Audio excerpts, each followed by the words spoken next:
de commencer, j'ai une petite question. Est-ce que vous m'entendez bien? Est-ce que vous me voyez bien? Afin que je ne parle pas dans le vide, peut-être pendant une demi-heure, 45 minutes. Ok, super. Tout le monde m'entend bien, tout le monde me voit bien. Alors, ce que je vous propose déjà avant de commencer, c'est qu'on va attendre une petite minute, 2 petites minutes, le temps que les dernières personnes puissent se connecter. Et puis après, on va vraiment pouvoir commencer le webinaire, me présenter, etc. En attendant, ce que je vous propose aussi, c'est d'écrire peut-être dans le chat quel est votre métier. Ça nous permettra à tous de nous faire un peu une meilleure idée de qui est-ce qu'on a aujourd'hui. Et en tout cas, j'espère qu'il fait meilleur chez vous qu'à Paris, ou en tout cas, peut-être que vous avez la chance aussi d'avoir un peu de neige. C'est toujours sympa. Alors, sophrologue, thérapeute. Ne vous étonnez pas si je regarde un petit peu juste au-dessus de la caméra. C'est parce que j'ai un deuxième écran qui me permet justement de voir le chat et d'un autre côté d'avoir le PowerPoint de présentation. Hypnose, architecte, j'ai vu avocat aussi, psychologue, agriculteur. On a vraiment plein de métiers assez différents aujourd'hui. C'est toujours un plaisir. Je reconnais aussi certains de mes propres clients qui doivent potentiellement me reconnaître également. Il est 31, on va attendre 30 secondes de plus. Et puis, hop, je crois que c'est bon, on va même pouvoir démarrer. Alors, déjà, avant toute chose, je vais peut-être commencer par me présenter pour que vous puissiez aussi savoir un petit peu qui est votre intervenant aujourd'hui. Donc, moi, je suis Geoffroy Guille. Ça fait maintenant plus de 3 ans que je travaille chez Simple et Beau en tant qu'expert sur le référencement web et chef de projet. Ça veut dire qu'en fait, j'ai un peu une double casquette. J'ai une partie où j'ai un portefeuille de clients, dont certains d'entre vous, j'ai reconnu des noms dans le chat, que je gère. Ça veut dire que j'accompagne des clients dans l'entretien et la vie de leur site. Et j'ai aussi une autre casquette d'expert sur le référencement web. Ça veut dire que je consacre entre 50 à 70% de mon temps à faire monter en compétence toutes les équipes Simple et Beau sur comment fonctionnent les moteurs de recherche, quels sont les critères de référencement, toujours se tenir au fait des meilleures techniques, etc. Donc voilà, ça c'est moi, c'est votre intervenant aujourd'hui. On va avoir un webinaire donc, sur le référencement naturel, sur qu'est-ce que vous pouvez faire aujourd'hui pour bien faire progresser votre site dans les moteurs de recherche. Quelques petites indications pour ce webinaire. Je vais être accompagné d'une collègue, Sarah, qui va peut-être aussi pouvoir répondre à vos questions sur le chat. Et alors, surtout pour le chat, ce que je vous encourage à faire, c'est qu'il y a 2 onglets. Vous avez un onglet pour le chat et faire des remarques, et un onglet pour poser des questions. Si vous avez des questions, n'hésitez pas à les poser dans l'onglet dédié. Vous pourrez aussi voter pour les questions. Et à la fin de ce webinaire, j'essaierai de prendre des questions qui sont populaires ou qui sont pertinentes et peuvent surtout concerner pas mal de monde. Voilà. Hop. Eh bien, on va pouvoir commencer. Alors, avant toute chose, de quoi est-ce qu'on va parler aujourd'hui? On va un peu découper ce webinaire en différentes parties. Petit rappel sur c'est quoi le référencement naturel concrètement. Deuxième partie sur comment s'assurer qu'on a la base en fait aujourd'hui pour avancer. Ensuite, développer son bouche à oreille numérique, comment est-ce qu'on peut faire? Je vais vous donner des indications aussi pour perfectionner votre site. Et puis après, vous donner une petite to-do list pour que vous puissiez avoir des actions concrètes qui vont vous permettre d'avancer juste après ce webinaire, en fait. Vous allez pouvoir prendre cette to-do list et vous dire, OK, est-ce que j'ai fait tout ça? Est-ce que je peux faire ça pour mon site? Tout simplement. Mais en toute première partie, quelque chose que j'aime bien faire, généralement quand je fais des petites interventions, c'est vous poser des questions. Et j'ai 6 petites questions auxquelles vous allez pouvoir répondre par vrai ou faux, voire ça dépend, ou je ne sais pas, pour qu'on fasse un peu un état des lieux et qu'on parle de certains mythes qui sont liés au référencement naturel ou certaines vérités qu'on entend. Donc, ce que je vais faire, c'est que je vais tester une nouvelle fonctionnalité. Vous allez normalement voir apparaître sur votre écran un petit sondage et vous allez pouvoir répondre. La première petite question, ça va être, est-ce qu'il faut mettre les mots importants de votre activité dans l'adresse de votre site? Est-ce que ça va vraiment venir jouer sur votre visibilité? Et alors, si je publie le sondage, normalement, ça devrait apparaître à votre écran. Voilà. Hop. Alors, je vais attendre que vous ayez le temps de répondre au sondage, qu'il y ait quelques réponses. Et du coup, voilà. Est-ce que si aujourd'hui je suis naturopathe à Nantes, par exemple, est-ce que c'est important que mon site web, que l'adresse de mon site web, ce soit www.naturopathe-nantes.fr? Je vois que dans les réponses, dans le côté sondage, c'est un peu mitigé. On a du vrai, on a beaucoup de faux, un peu de vrai, un peu de ça dépend aussi. Ça dépend peut-être des métiers, on va voir. Alors, pour cette question-là, en fait, c'est faux. C'était le cas à une époque, c'était important de mettre son activité, sa localisation dans l'adresse de son site Internet. Aujourd'hui, votre nom de domaine, donc l'adresse de votre site Internet, c'est juste un peu votre carte d'identité sur le web. C'est comme ça que les moteurs de recherche vous connaissent et vous reconnaissent. Et du coup, l'essentiel, c'est de ne pas en changer tous les 2 jours. C'est important qu'il soit stable, mais aussi, il faut qu'il soit facile à retenir et à écrire. Par exemple, si vous le mettez sur vos cartes de visite, il faut que la personne puisse comprendre rapidement de quoi ça parle et puisse le réécrire dans les moteurs de recherche. Autre petite question, est-ce que si je copie-colle des textes d'un autre site Internet, je vais être pénalisé par les moteurs de recherche? Hop. Est-ce vrai ou est-ce faux?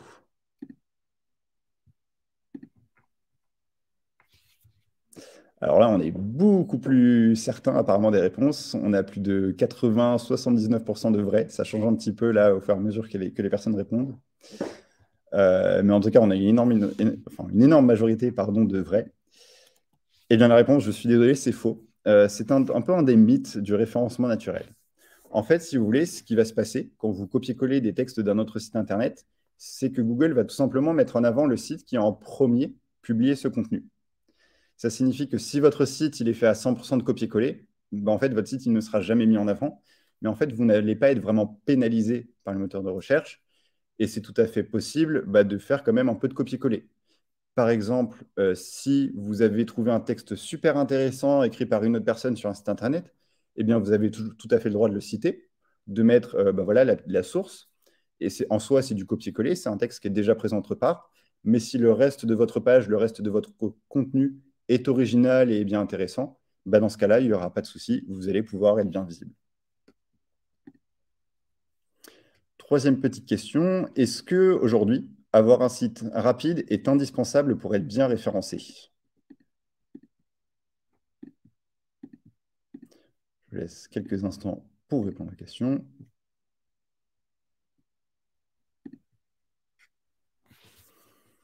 Alors, on a 67% de vrai sur le site rapide, 35%, 34% de faux, sur bientôt plus de 100 votes quand même. Vous êtes nombreux aujourd'hui.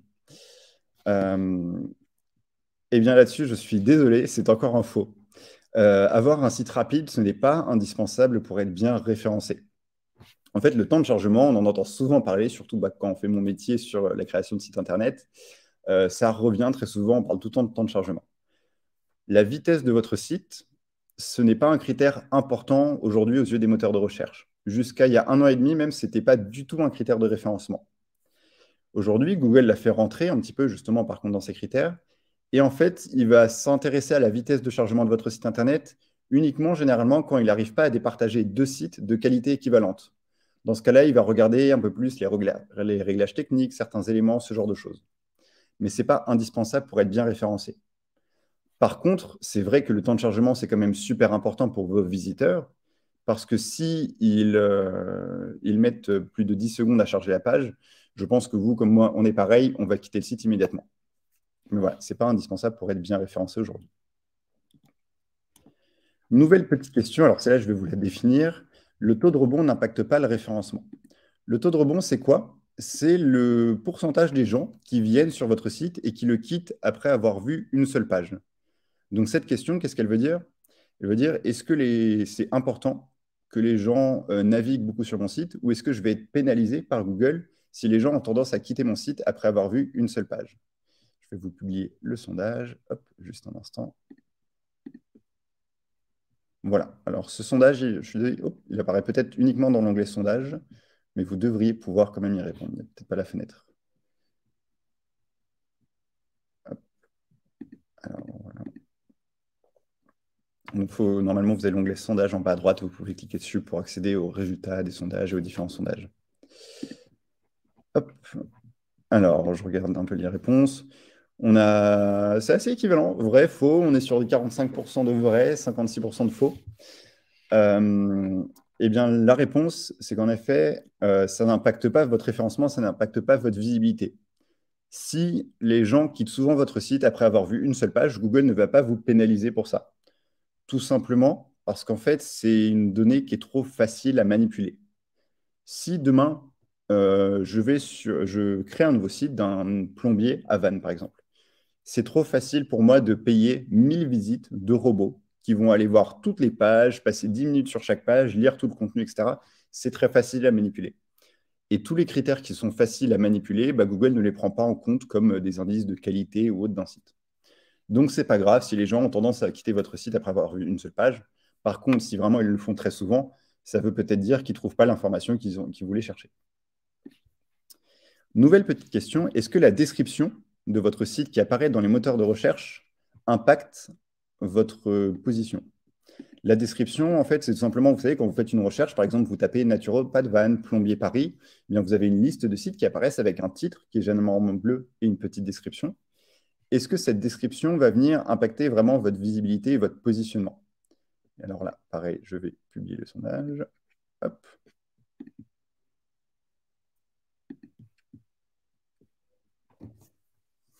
Et j'attends un petit peu la réponse. Beaucoup de vrais. 83% de vrais, uniquement 14 faux. On est quand même sur une écrasante majorité. Eh bien, celle-là, je l'aime bien parce que c'est un des grands mythes du référencement naturel, du SEO. La description de votre site dans les moteurs de recherche n'impacte pas votre position. Elle impacte le taux de clic, c'est-à-dire est-ce que les gens ils vont souvent cliquer pour aller sur votre site plutôt qu'un autre, mais ce n'est pas sur ça que Google va se baser pour vraiment choisir si est-ce que c'est votre site ou plutôt un autre qui va mieux positionner. D'ailleurs, il y a une petite statistique intéressante sur cette description qui apparaît dans le moteur de recherche. Google réécrit dans 70% des cas sur le web la description qui lui est fournie. Ça veut dire que même si vous écrivez une petite description un petit peu sympa pour votre page, il y a des chances que Google réécrive à chaque fois la description parce que lui la trouve plus sympathique, plus jolie, plus personnalisée ou plus adaptée à tout simplement la demande qui lui a été faite. Voilà. Et ensuite, on va finir par une dernière petite question.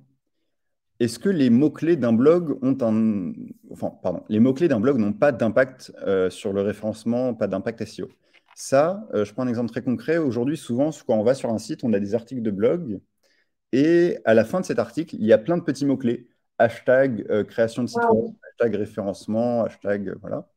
Est-ce que ces mots-clés viennent impacter votre positionnement? Alors là, je vais publier, hop, de nouveau le petit sondage.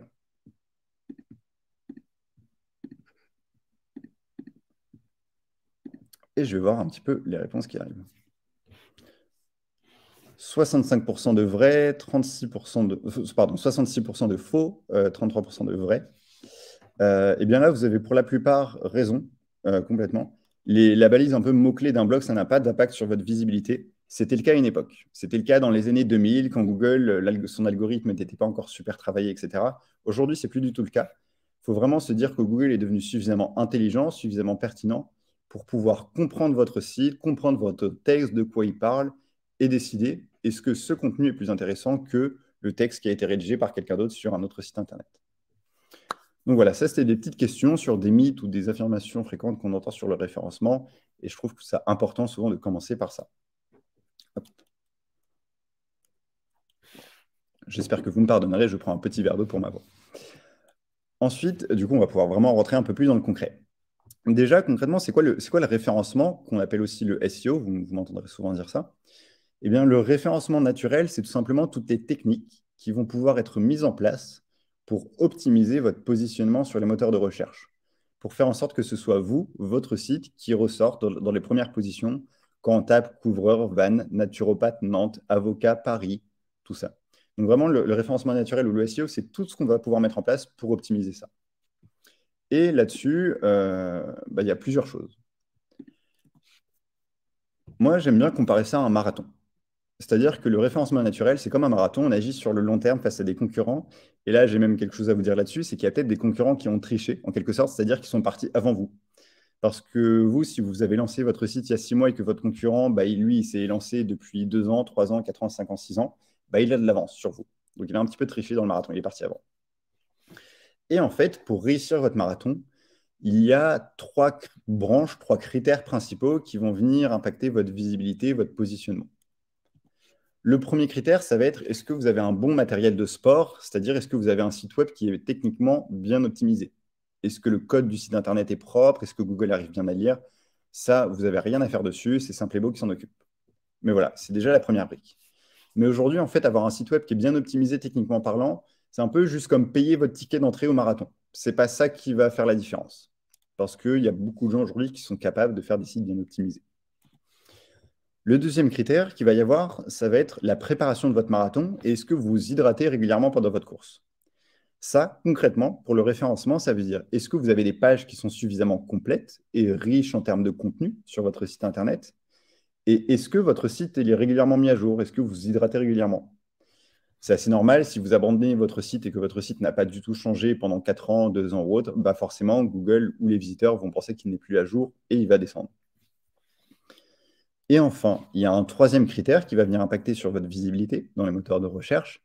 Ça va être ce que j'aime bien appeler les supporters. Quand vous êtes en train de courir votre marathon, forcément, dans les 5 derniers kilomètres, vous allez aller plus loin si vous avez votre famille, vos amis qui sont venus vous encourager, qui vous donnent du peps. Et bien là, c'est pareil. Sur le web, vous allez plus loin si vous avez des supporters qui viennent vous encourager. Donc ça, concrètement, ça veut dire, est-ce que vous avez d'autres sites qui parlent de votre site? Est-ce que vous avez des avis qui ont été déposés? Ce genre de choses. Tout simplement parce que c'est pris comme une marque de confiance de la part des moteurs de recherche.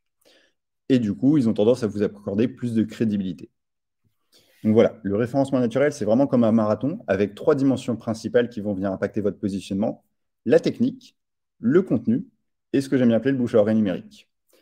Tout ce qui touche au comportement des visiteurs, est-ce que les gens ils cliquent souvent sur votre site, est-ce qu'ils y restent longtemps, etc., ça n'impacte pas votre positionnement, c'est beaucoup trop facile à manipuler. Voilà.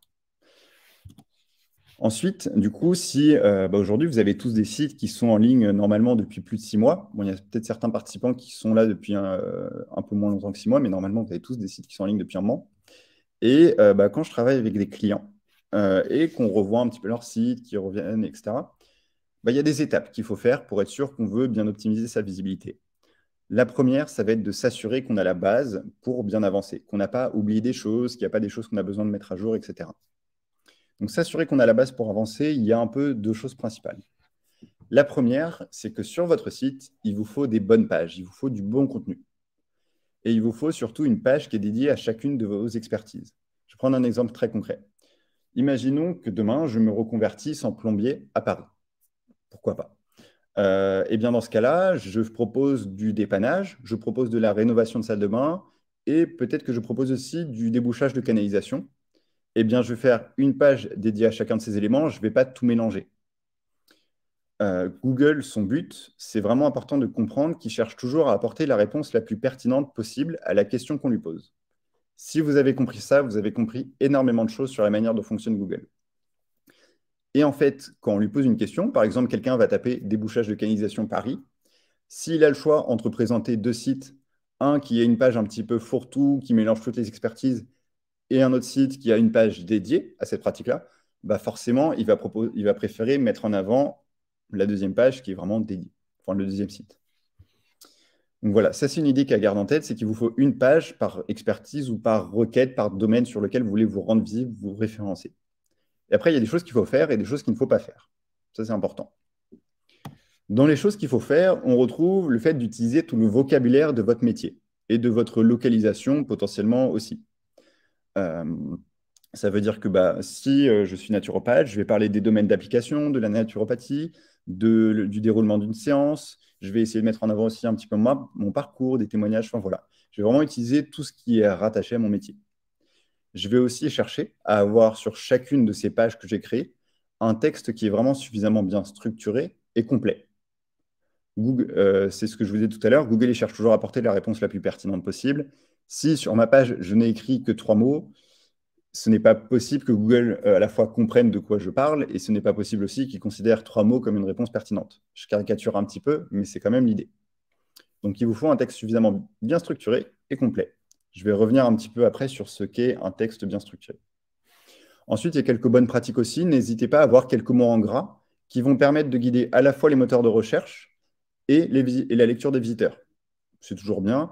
Généralement, moi, ce que je recommande et ce qu'on a observé dans les bonnes pratiques de référencement, c'est qu'on conseille à peu près 3 mots en gras par paragraphe. Voilà. Ça ne sert à rien de tout mettre en gras parce que sinon, on noie tout. Et enfin, évidemment, illustrer votre page. Personne, moi compris, n'a envie de lire un texte de 500, 1000 mots, 800 mots d'un coup. s'il n'y a pas d'image, s'il n'y a pas de petits visuels, de petits pictogrammes ou autre. Donc, n'hésitez pas, si vous êtes, par exemple, dans le domaine du bien-être, à ajouter des photos de votre cabinet ou une photo de vous aussi pour rassurer les personnes. Si vous êtes artisan, vous pouvez ajouter des photos de réalisation. Quel que soit votre métier, vous avez des choses que vous pouvez faire, que vous pouvez mettre en place pour lister votre page. Des photos, c'est excellent. Et là, alors même si vous avez des vidéos, là, c'est le top du top. Donc ça, c'est des petits rappels sur les bonnes pratiques à mettre en place, que vous allez pouvoir vérifier après sur vos sites Internet respectifs. Et après, il y a également des choses à éviter. Première chose à éviter, c'est de faire ce qu'on appelle du bourrage de mots-clés. Je suis hypnothérapeute à Caen. Ça ne sert à rien que je répète 20 fois dans ma page hypnose à Caen, hypnothérapeute Caen, etc. Il faut juste le dire quelques fois, aux bons endroits. Google comprend très bien. Du bourrage de mots-clés, si je fais ça, Google il va considérer que j'essaye de forcer le passage et il ne va pas aimer. Donc non. Plutôt, vraiment, c'est cette idée d'utiliser tout le vocabulaire de mon métier. Il ne faut pas aussi avoir de pages pauvres en contenu. C'est ce que je vous disais tout à l'heure. Si vous avez 3 ou même 100 mots, ça risque d'être un peu court pour être considéré comme pertinent, pour être considéré comme intéressant. La quantité de contenu, ça dépend évidemment de votre métier. Quelqu'un qui fait du dépannage de plomberie, il aura un peu moins de texte que quelqu'un qui est avocat ou quelqu'un qui est dans le domaine du bien-être. Il faut réadapter évidemment par rapport aux attentes de vos visiteurs et des moteurs de recherche. Mais généralement, 300 à 500 mots, c'est déjà très bien. Autre erreur fréquente que je vois souvent malheureusement, c'est de tout mélanger au sein d'une même page. Non, ayez des pages spécifiques à chacune de vos expertises, comme je vous ai dit. Et après, l'erreur super fréquente aussi, c'est de faire du copier-coller. Je vous ai dit, le copier-coller, ça ne pénalise pas votre site Internet. C'est juste que Google va mettre en avant la page qui a en premier publié ce contenu. Mais en fait, si votre page est constituée à 100% de copier-coller, eh bien, ça ne va pas le faire. Parce qu'en fait, il n'y a rien de nouveau aux yeux de Google sur votre page. Il n'y a rien d'intéressant. Donc voilà, ça, c'est une des erreurs fréquentes également. Deuxième point, dans cette idée de s'assurer un petit peu qu'on a la base et qu'on avance bien, ça va être d'avoir des pages et des articles de blog bien structurés. Là, je vous demande de vous reprojeter un petit peu comme si vous étiez au lycée ou au collège et qu'on vous demandait de rédiger des dissertations. Vous savez, thèse, antithèse, synthèse. Il va falloir faire un petit peu pareil sur votre site Internet. C'est-à-dire qu'on va devoir avoir des titres et des sous-titres et des sous-titres et ainsi de suite. Il y a sur chacune de vos pages ce qu'on appelle un titre principal qui doit reprendre en fait l'objet de votre page. Si je fais du dépannage de plomberie à Paris, eh bien mon titre principal, ça doit être dépannage de plomberie à Paris ou plombier dépannage Paris. Voilà, ça reprend l'objet de ma page. Il doit être unique aussi. Chaque page sert un objectif, donc c'est pas possible que vous ayez plusieurs pages avec le même titre principal. Et après, dans votre page, vous avez aussi des titres et des sous-titres, ce qu'on appelle dans le jargon des H2, H3, H4, parce qu'il y a une hiérarchie. Ils se suivent dans un ordre logique. On ne passe pas du titre principal à un sous-sous-titre. Normalement, s'il y a un H1, on le suit avec un H2. Ils permettent de guider les visiteurs et les moteurs de recherche. En fait, si jamais quelqu'un regarde votre page et qu'il lit uniquement les titres et les sous-titres, il doit pouvoir comprendre la structure de votre page, de quoi vous allez parler et qu'est-ce que vous faites. Si ce n'est pas possible de comprendre ça juste en lisant les titres et les sous-titres, dites-vous que Google, lui non plus, ne va pas comprendre. Et enfin, n'utilisez pas ces titres et ces sous-titres pour le design. Souvent, sur l'outil de modification Simple et Beau, quand vous utilisez un titre, il est un peu plus grand, il a de la couleur, un petit effet visuel, etc. Du coup, on a souvent envie de les utiliser pour mettre en avant des informations, mais non, il faut surtout les utiliser pour structurer votre page. Concrètement, en exemple, si je fais de l'hypnose à Nantes et que j'ai une page dédiée à l'hypnose à Nantes, eh bien, mon titre principal, mon H1, ça va être séance d'hypnose à Nantes. Ensuite, je vais le suivre avec des sous-titres et des sous-sous-titres. Qu'est-ce que l'hypnose ericksonienne? Comment fonctionne l'hypnothérapie? Et peut-être des questions fréquentes sur l'hypnose pour rassurer un petit peu. J'aurais pu aussi faire une partie, un H2, comment se déroule la séance d'hypnose. C'est tout à fait possible. Après, c'est à vous de personnaliser. Vous connaissez votre métier, c'est vous les experts là-dessus. Voilà, ça, c'est déjà pour votre site Internet. Ensuite, pour continuer à bien faire vivre, il y a autre chose où il faut développer votre bouche à oreille sur le web. C'était un des grands critères de référencement que je vous ai présenté. Pour développer votre bouche à oreille sur le web, il y a 2 gros points. Premier point, c'est que je vous l'ai dit, Google aime bien qu'on parle de vous. Ça veut dire avoir des sites qui mettent des liens, qui mènent avoir des liens vers votre site depuis d'autres sites. Pardon. Un exemple concret, ça veut dire que moi, si je suis plombier à Paris encore, et que le site de la CAPEB ou Le Monde le journal Le Monde fait un article sur les meilleurs plombiers de France et qu'ils ont mis dans cet article un lien vers mon site, ça va avoir beaucoup de poids. Donc, faut que ces liens ils soient placés depuis des sites pertinents, la CAPEB, Le Monde et tout. Si je suis plombier à Paris, c'est pertinent. Par contre, encore une fois, si je suis plombier à Paris et qu'un site de naturopathe à Vannes met un lien vers mon site, aux yeux de Google, ça ne va pas avoir beaucoup de poids. Ce n'est pas très intéressant. Autre élément important aussi, c'est si demain, vous avez un ami qui place un lien vers votre site sur son propre site, il faut que ce lien soit placé sur le bon mot-clé, en fait. Ça ne sert à rien qu'il marque « cliquez ici pour accéder au site Internet » quand il met le lien. Il vaut mieux plutôt qu'il mette ça sur plombier à Paris. Et en fait, le lien, il est placé sur les mots plombier à Paris. Parce que ça permet de guider les moteurs de recherche sur exactement voilà, de quoi parle votre site, sur quoi est-ce qu'il faut vous rendre visible, etc. Donc voilà. N'hésitez pas à avoir des liens qui partent de votre site. Et vous, à votre échelle, il y a des choses que vous pouvez faire là-dessus. Souvent, votre ville, elle a un annuaire local des entreprises. Vous pouvez demander à vos fournisseurs ou à vos partenaires de faire ce qu'on appelle un échange de liens. C'est-à-dire qu'eux, ils mettent un lien vers votre site et vous leur rendez l'appareil. C'est tout à fait possible. Et puis après, vous pouvez faire des choses qui vont un peu plus loin. Vous pouvez vous inscrire sur plein d'annuaires, des plateformes, ce genre de choses. Et après, il y a un autre élément super important qui est indispensable aujourd'hui pour le bouche-à-oreille numérique qui est bien visible, c'est ce qu'on appelle la fiche d'établissement Google, aussi appelée la fiche Google My Business. Avoir sa propre fiche Google My Business, c'est tout simplement avoir son propre petit point rouge sur la carte Google. On est tous pareils, on a tous déjà cherché un restaurant, une boulangerie, et quand on tape restaurant, Google nous affiche la carte Google avec plein de petits points rouges qui regroupent en fait la liste de tous les restaurants qui existent.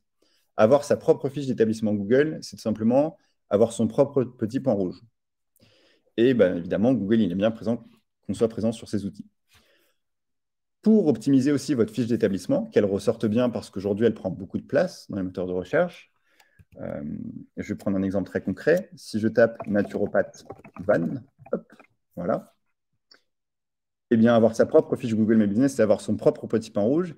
Et vous voyez, ça arrive même au-dessus des résultats de site Internet. Donc, si vous n'avez pas votre propre fiche, potentiellement, vous perdez de la visibilité. Eh bien, il y a des critères aussi qui vont faire en sorte que c'est vous qui allez ressortir dans ce top 3 ou dans les adresses, ou dans les autres adresses rapidement, que vous pouvez optimiser. Et après, évidemment, il y a les sites. Si je reprends, du coup, ma petite présentation, hop. Donc, les critères d'optimisation pour une fiche d'établissement Google, il y a 3 branches principales. Le premier point, c'est qu'il faut absolument que vous ayez des informations stables sur cette fiche et même à travers l'ensemble du web pour rassurer Google. Il faut que votre nom, votre adresse, votre numéro de téléphone, il soit constant, il ne bouge pas. Si votre adresse change tous les jours, si votre numéro de téléphone change tous les jours, si le nom de la fiche change tous les jours, Google ne va pas du tout être rassuré. Ou alors, si il va sur votre site, il voit une adresse, il va sur votre fiche Google My Business, il voit une autre adresse, et il va sur des annuaires, il voit une troisième adresse, il va paniquer. Il va pas vous faire confiance. Donc, c'est important d'avoir des informations stables qui sont cohérentes à travers l'ensemble du web. Important aussi d'avoir une description, la zone desservie, la catégorie principale, etc. Ensuite, c'est important aussi que cette fiche, elle vive, qu'elle soit animée, et qu'il y ait des photos, des avis, des questions qui soient recueillies régulièrement. Il faut vraiment que ce soit un travail plutôt sur la qualité que la quantité. Toujours, toujours, toujours, en termes de référencement, que ce soit sur votre site ou sur la fiche, privilégiez la qualité que la quantité. Il vaut mieux obtenir régulièrement des avis et y répondre. Même 2-3 avis par mois, c'est déjà bien parce que sur un an, ça fait plus de 30 avis. Plutôt que recueillir d'un coup 50 avis et ne rien recueillir pendant 6 mois. Vraiment, ça c'est important. Pareil sur votre site internet, il vaut mieux que vous ayez 3 pages de texte très bien optimisées, très bien réalisées et tout, plutôt que 10 pages, mais qui ont tout un contenu qui est assez moyen, pas très bien structuré, etc.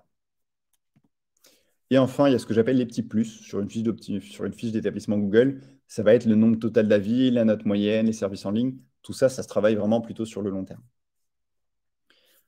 Voilà. Donc déjà, si vous avez un site qui est bien optimisé, une fiche Google My Business qui est bien optimisée, qui contribue au bouche-à-oreille numérique, ça va être très bien. Juste petit rappel, parce que je ne me souviens plus si je l'ai précisé ou pas au début du webinaire. Il est 18 h bientôt. Le webinaire va prendre un peu plus de temps que prévu. On vous avait annoncé une demi-heure. On va plutôt être sur 40-45 minutes pour être sûr d'avoir le temps de tout aborder. On a préféré rallonger un petit peu et que je puisse prendre quelques questions après. Donc, voilà.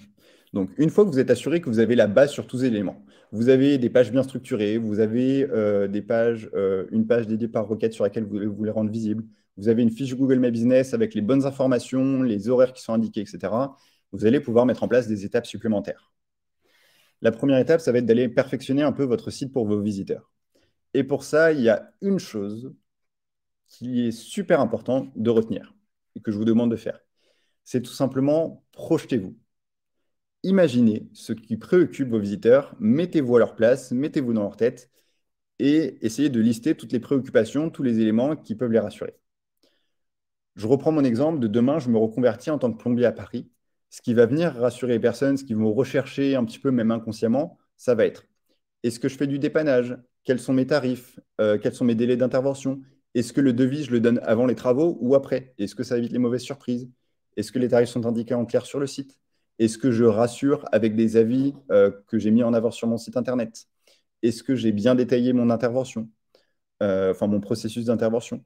Toutes ces choses-là, c'est super important. Est-ce que j'ai mis des photos de mes réalisations aussi? Par exemple, si je fais de la rénovation de salle de bain. Vraiment, il faut imaginer ce qui préoccupe vos visiteurs et répondre à tout ça sur votre site internet au fur et à mesure des pages. Et bien ça, il y a un endroit où déjà vous pouvez le faire. Tout à l'heure, je vous ai parlé un petit peu de la description sur Google au tout début. Je vous ai dit, bah voilà, ça n'impacte pas votre positionnement, c'est pas ça qui va vous allez passer en... Ce n'est pas ça, pardon, qui va faire que vous allez passer en première ou en dernière position. Mais par contre, c'est quand même important pour encourager les gens pour qu'ils cliquent sur vous, votre site internet, plutôt qu'un autre. Et en fait, donc il y a deux parties dans cette description. Là, en bleu, vous voyez, il y a ce qu'on appelle la meta title dans le jargon un petit peu, qui doit être courte et résumer l'objet de la page. Généralement, on dit qu'elle doit avoir 7 à 10 mots significatifs, qui en fait sont généralement votre nom et prénom ou votre nom d'entreprise, votre activité, l'objet de la page et la localisation. Il ne faut pas que cette description elle soit trop longue, sinon vous voyez, elle va être coupée. À 3 petits points. C'est dommage. Et en dessous de cette description, de ce titre qui est en bleu, vous avez la méta-description, qui elle peut être un petit peu plus longue. Elle fait 250 caractères. Moi, mon conseil là-dessus, c'est d'apporter des informations supplémentaires par rapport au titre. N'allez pas répéter exactement la même chose. Apportez des informations supplémentaires et n'hésitez pas aussi à poser une question et y répondre. Les gens aiment bien ça, ça encourage au clic. Ou à terminer par contactez-moi, demandez-nous un devis ou devis gratuit, ce genre de choses. Il faut savoir que sur votre site internet, vous pouvez mettre en place du coup un titre et une description pour chacune de vos pages. Donc si demain, après ce webinaire, vous voulez tout revérifier, fournir à Google un titre et une description que vous avez écrit pour chacune de vos pages, bah, n'hésitez pas, vous écrivez ça, vous envoyez ça au support ou à votre chef de projet. Ils sont là pour vous accompagner et pour mettre tout ça en place. Donc n'hésitez pas à retravailler un petit peu ça. C'est souvent une bonne piste d'amélioration sur des sites internet qui sont déjà en place. Et après, la deuxième piste d'optimisation pour votre site internet, c'est faites vivre votre site. J'aime bien dire qu'un site bien vivant est un bon site. Et même Google, il aime bien ça. C'est important pour deux raisons. La première, c'est pour votre crédibilité. Tout simplement, mettez à jour les différentes informations. Un cas super fréquent que je vois tout le temps, c'est par exemple pour des sites un peu plus d'artisans. On a souvent par exemple la garantie décennale, la garantie d'assurance civile, ce genre de choses, et n'ont été mis en avant que la version de 2019-2020. C'est-à-dire qu'on a le certificat de la garantie décennale pour cette entreprise, mais de 2020. Sauf qu'aujourd'hui, on est en 2023, ça n'a pas été mis à jour. Et du coup, moi, ça ne me rassure pas. Je vais quitter. Donc, mettez à jour vos différentes informations sur les diplômes, sur les assurances, sur ce genre de choses. Allez recueillir des témoignages et mettez-les en avant régulièrement. Vraiment, c'est le poids d'un témoignage pour convaincre les personnes de faire appel à vos services. Il est énorme. Donc, c'est super important. Et après, bah, publier, par exemple, si vous êtes un peu plus dans le manuel, des photos de réalisation. Moi, demain, si je cherche un artisan pour refaire ma salle de bain, ce qui est même le cas d'ailleurs en ce moment, je vais aller voir bah, voilà, les réalisations passées, les finitions de ces réalisations, etc. Et si sur le site internet, il n'y a pas du tout de réalisation, il n'y a pas du tout de témoignage, ça ne va pas me rassurer. Et enfin, aussi un site bien vivant est un bon site, c'est super important pour une deuxième raison, c'est que si vous faites vivre votre site, vous pouvez ajouter du contenu. Il y a deux moyens d'ajouter du contenu. Le premier, c'est de publier des articles de blog, si vous avez un blog sur votre site. Et le deuxième, c'est de créer des nouvelles pages suivant vos expertises. C'est normal que votre métier évolue, c'est normal que vous évoluiez un petit peu dans vos pratiques. Et bien du coup, on peut de temps en temps créer par exemple une nouvelle page sur cette nouvelle pratique que vous avez développée. Vous ne faisiez que de l'hypnose avant et vous faites désormais de manière plus générale de la luxopuncture, par exemple, bah, vous faites une nouvelle page dédiée. Vous êtes avocat, vous avez un nouveau domaine de spécialisation sur le droit de la famille, bah, vous faites une nouvelle page dédiée. Tout ce genre de choses. Et il y a un moteur qui est formidable, ça, c'est le blog. Et je vais faire un petit focus dessus, du coup, parce que vraiment, c'est un outil qui est formidable pour le référencement. Le blog, il vous permet de montrer votre expertise. Et ça, il y a deux gros points. Vraiment, le blog, c'est un outil qui est formidable pour deux raisons principales. La première, c'est que ça montre votre expertise et vous pouvez en parler à vos patients, vos clients.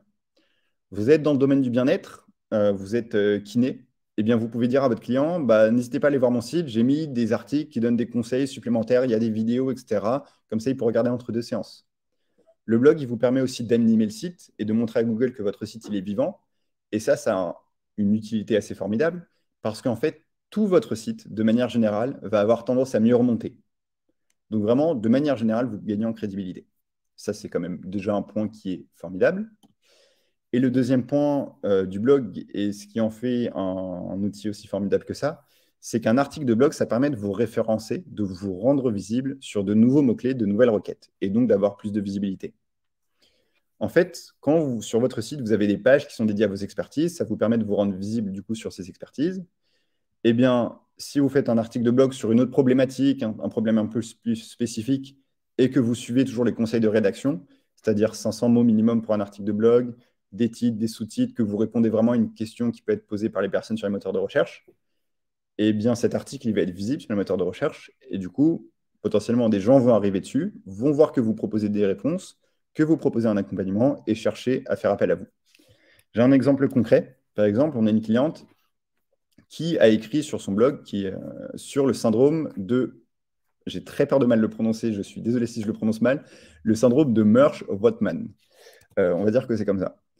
Si je me rends sur son article, qui est donc un site d'ostéopathe, je tombe sur un article qui est très bien structuré avec des titres, quels sont les symptômes du syndrome de la personne raide, des sous-titres, des explications, à quoi est-ce que c'est dû, quels sont les facteurs de risque, les diagnostics, ce genre de choses. Il y a des petites images, et si je vais à la fin de l'article, j'ai prendre rendez-vous en ostéopathie. Donc on a bien des boutons de contact, etc. Donc vous voyez, cet article, il est plutôt bien structuré. Bon, là, on ne va pas le lire ensemble. Mais du coup, ce qui se passe, c'est que si je suis une personne lambda qui est concernée par ce problème et que je vais sur Google et que je tape syndrome de Murch-Rothman, eh bien voilà, cet article, il ressort en deuxième position dedans. Donc toutes les personnes, même de la France entière, là, qui sont concernées par ce syndrome, vu que cet article est suffisamment bien optimisé, vous voyez, il passe même devant Wikipédia, donc c'est-à-dire qu'il est vraiment bien fait, aussi parce que le site a beaucoup d'autorité, eh bien, ils vont pouvoir se rendre sur cet article et potentiellement contacter la personne qui l'a écrit. Donc vraiment, c'est un outil qui est formidable aussi pour vous référencer sur de nouvelles requêtes, de nouveaux mots-clés. C'est pour ça que c'est un outil qui est assez formidable, le blog. Par contre, évidemment, ça nécessite un peu de temps. Donc concrètement, là, ce qu'on a fait, c'est que je vous ai expliqué un petit peu le référencement, qu'est-ce que c'est exactement, comment ça marche. Je vous ai donné, voilà, sur votre site, normalement, vous avez tous quasiment des sites qui sont en ligne depuis plus de 6 mois. Eh bien, vous pouvez déjà revoir la base, votre pratique, elle évolue. Assurez-vous que vous avez des pages dédiées, que vos pages sont suffisamment bien construites. Assurez-vous aussi d'avoir une fiche Google My Business si vous ne l'avez pas déjà créée ou qu'elle est bien à jour, si vous l'avez créée ou que simplement vous la créez pour vous. Ensuite, vous pouvez faire vivre votre site. Et là, du coup, je vous donne un peu une to-do list. Comme ça, vous pouvez repartir avec des choses concrètes. Donc déjà, vérifiez la structure de votre site. On en a parlé. Vous avez une page par requête principale visée. Vous voulez vous rendre visible sur un mot-clé, il vous faut une page dédiée. Ne faites pas des pages fourre-tout. Deuxième point, vérifiez après le contenu de ces pages. Est-ce que vous avez bien du contenu structuré avec des titres et des sous-titres sur ces pages? Est-ce qu'il ne manque pas des informations? Est-ce que vous n'avez pas oublié de préciser que vous êtes dans telle ville? Est-ce que vous n'avez pas oublié de préciser comment se déroule une séance? Des petites choses comme ça. Vraiment, c'est cette idée que je vous ai dit, que je vous ai présentée, tout à l'heure. Projetez-vous à la place de vos futurs clients, imaginez ce qui les préoccupe et répondez-y sur votre site. Actualisez votre fiche d'établissement Google, vérifiez vos informations, mettez-les à jour, par exemple pour les jours fériés. Google aime bien qu'on indique si on est fermé, ouvert, etc. Ça prouve que c'est vivant. Ensuite, diffusez votre site, des annuaires, des sites partenaires. C'est très fréquent sur le web de demander à une personne, voilà, moi je vais mettre un lien vers ton site, est-ce que tu peux mettre un lien vers mon site à moi? Vous faites tout simplement ce qu'on appelle un échange de liens. Et enfin, si vous avez peu de temps, moi ce que je vous recommande, c'est de concentrer-vous sur la récolte d'avis. Et cette récolte d'avis, si vous avez le choix entre recueillir des avis plutôt sur votre site ou plutôt sur votre fiche d'établissement Google, allez plutôt sur la fiche d'établissement Google. Google aime bien qu'on utilise ces outils, il aime bien avoir des avis là-bas, donc vaut mieux les recueillir là-bas. Si vous avez beaucoup d'avis, vous pouvez les équilibrer entre votre site et cette fiche d'établissement. Mais voilà, ça demande peu de temps. Par contre, c'est un travail qui est régulier à faire. Ça nécessite tout juste 20 minutes, une demi-heure par semaine, de demander à vos clients, à vos patients de la semaine de déposer un petit avis. Vous leur envoyez un petit message, un petit SMS avec un lien. Évidemment, vous leur avez demandé avant, si vous pouviez les contacter, leur demander un petit avis, de vive voix. Mais vraiment, une demi-heure, 20 minutes par semaine, c'est une habitude à prendre pour votre activité. Et si vous avez du temps, intéressez-vous au fait de rédiger des articles de blog ou alors de rédiger des nouvelles pages sur votre site ou de bien mettre à jour et de bien compléter vos pages. Il y a plein de choses que vous pouvez faire, quel que soit votre métier. Vous pouvez faire une foire aux questions, vous pouvez mettre en avant vos dernières interventions, vous pouvez faire plein de choses. Donc vraiment, allez un petit peu plus loin. Et sur ce, donc merci beaucoup de m'avoir écouté. Et du coup, ce que je vais faire maintenant, c'est que je vais aller dans l'onglet questions et je vais essayer de répondre au maximum de questions dans les quelques minutes qui nous restent. Hop. Alors, donc normalement, tout en bas, vous avez un petit onglet questions. Je vois que les questions ont toutes à peu près le même nombre de votes. Donc, ce que je vais faire, c'est que je vais prendre certaines de ces questions, je vais les relire pour que vous sachiez tous quelle est la réponse à laquelle j'apporte la question. Je ne vais pas pouvoir répondre à toutes ces questions. J'en suis désolé d'avance, il y en a pas mal. Par contre, vous pourrez toujours vous rapprocher de votre chef de projet. Et je vois qu'il y a des questions qui commencent à être votées. Alors juste, par contre, je vais vous demander d'arrêter maintenant de voter pour les questions. Sinon, mon écran, il ne va pas arrêter de bouger et je ne vais pas pouvoir les lire. Voilà, merci.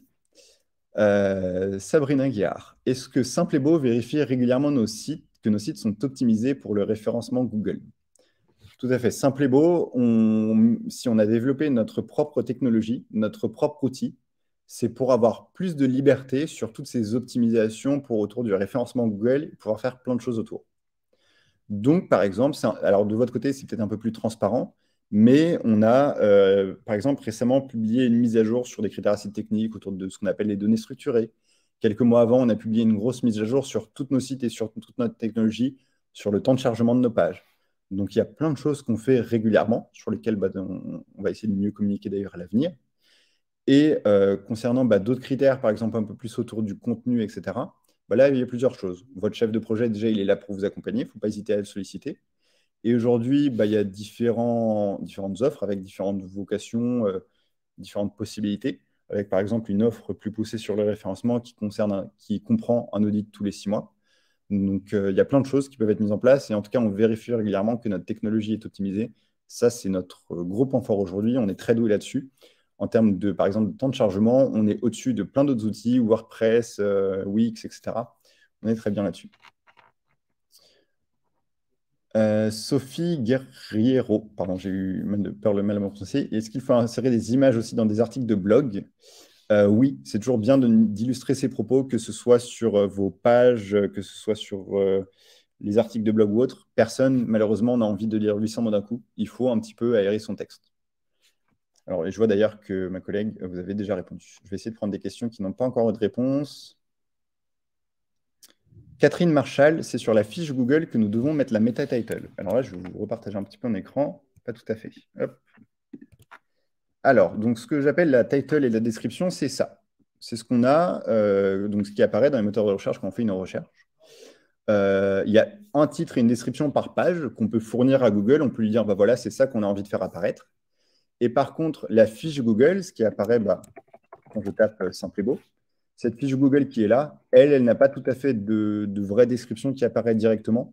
Il peut y avoir une petite description, par exemple, qui est ici, mais qui a beaucoup moins de poids et il n'y a pas ce qui va beaucoup plus compter, c'est la mise à jour, les avis, le titre, ce genre de choses. Alors, hop, j'essaie de prendre des questions.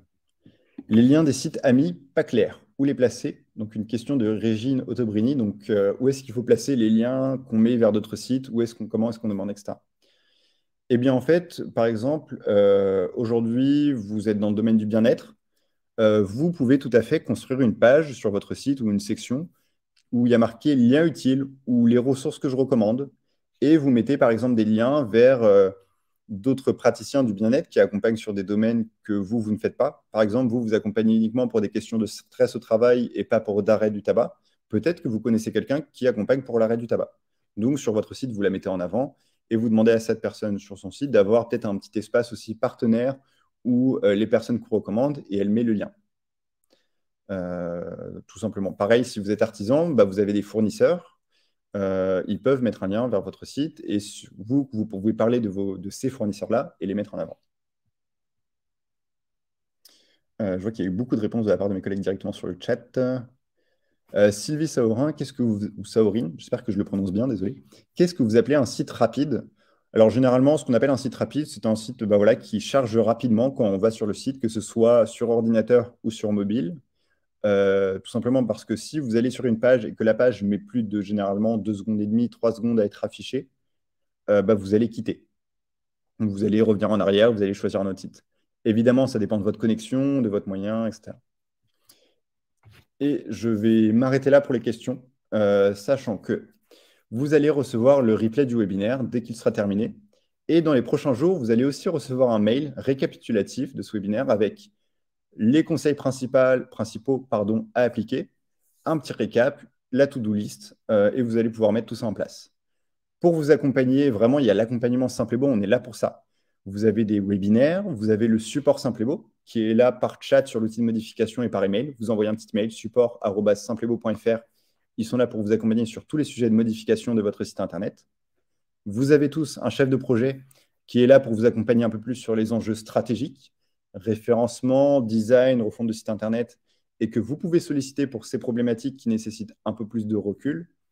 Nous, voilà, il y a plein de choses. Et enfin, on a un blog, on a notre propre blog qui a plein de ressources. On a un centre d'aide, on a plein de ressources. Profitez-en. On essaie de les mettre à jour super souvent. J'espère en tout cas que ce webinaire était clair, qu'il était utile. On est toujours preneur de vos retours, donc n'hésitez pas. Et à très bientôt, tout simplement, pour de nouveaux webinaires, peut-être de nouvelles vidéos que vous allez voir sur le centre d'aide ou autre. Merci beaucoup à tous pour votre participation et à bientôt. Au revoir.